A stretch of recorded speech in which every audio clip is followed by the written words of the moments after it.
Kaya ang Good Day Locals, galing na tayo sa loob ng museo ni Mariano Ponce. Good day, Locals! Ay. Good days, Bulacan Locals! Good day, Bulacan Locals! Oh! Good Day Locals, nandito tayo ngayon sa Baliwag, Bulacan. Nandito tayo sa museo ni Mariano Ponce at dala-dala natin tong ating pasyal museo, pamanapas. Patataan natin mga kalocals. Pasok tayo sa loob ng museum. Samahan niyo ako, let's go. At pinamahalaan ni Mariano Ponce ang reformistang periodiko na La Solidaridad. Nang magsimula ang revolusyon noong 1876, tumulong siya sa pagkuha ng mga armas para sa mga Pilipino.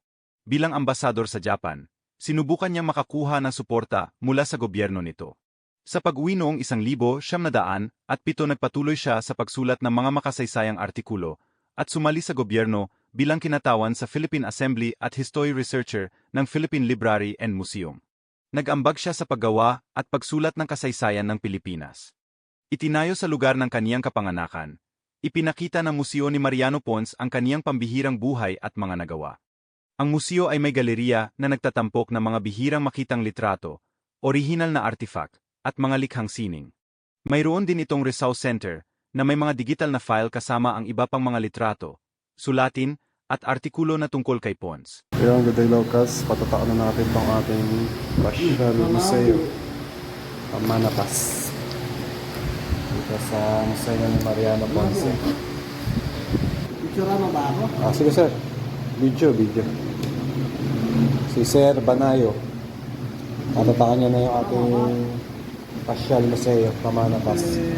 Malulot din ako. Taga-Malolos din kayo sir? Yun. Okay. Ikay, takaw ka na ba dyan? Sir. Takaroon ka talaga.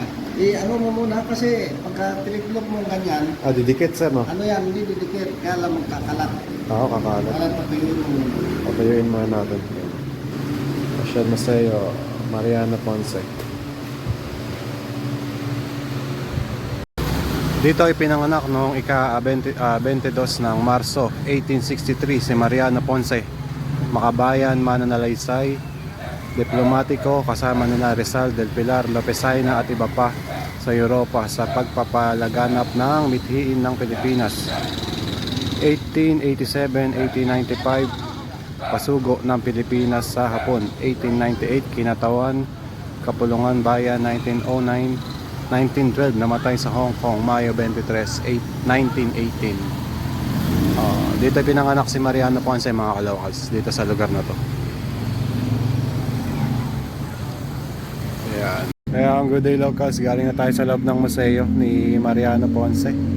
Napatatakan na po natin yung ating pasyal museo, pamanapas.